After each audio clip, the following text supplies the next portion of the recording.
going on, guys? I'm gonna be wrapping my sticky dash with some fabric that I'm gonna get in Hobby Lobby. As you guys can see, my dash is really sticky. It's pretty shiny, which should not be normal.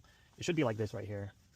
And the bad part about this is that it's really sticky and the material comes off really easily. Like, I can pretty much pick at it and it'll stay, ruined and get stuck between my fingernails. Now, this car is about 19 years old, so it's about time that I actually fix this. I used to have a dash mat over here, but it was obviously just a band-aid, and I'm basically going to be installing a better band-aid. So let's go to Hobby Lobby and pick up some fabric. Alright guys, I got the fabric. You can see I got 3 yards just in case I mess up. And then the lady actually recommended this for my dash. It's 15 bucks. I'm pretty sure 3M probably would have worked, but it's alright. Alright guys, so these are all the tools that I'm going to be using today. First I have a Phillips screwdriver, and then the scissors and a pry tool. And then this right here, I got this off Amazon. It's a wrapping tool set. Then you're going to need a 10mm ratchet, some cleaning material before you start working, and then some glue. Alright guys, so this is how much material I got. It's 3 yards, and it's honestly too much, but it's a good thing because if I wanted to do something else on other parts of the car, I have some material to play with. But my plan is to cut at least some slack because I do want to wrap this all in one piece.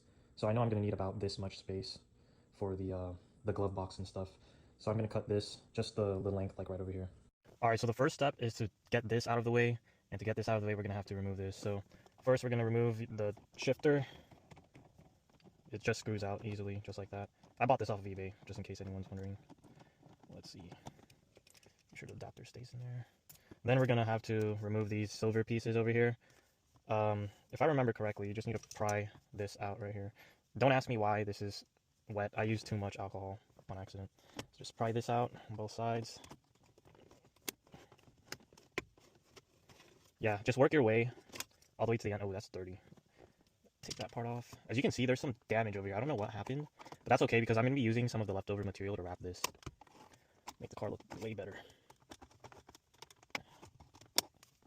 Alright, so yeah, just work your way like this from this end all the way to the end, to the other side, and then it'll just slide out. Remove this, just use a plastic pry tool, and what I did was I put mine right here and then I started using some leverage to pop it out.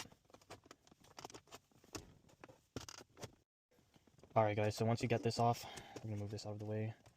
There's a couple cable connections you gotta remove. I don't know if you guys can see that right there. There's a little piece you gotta push down on, but we'll worry about that once we get this stick out of the way. It should be pretty easy. Just gently pull it out. You don't want to ruin this because this is notorious for breaking. I actually had to replace this. And then you should be able to just, boom. Yeah, so that's one. And then there's another one that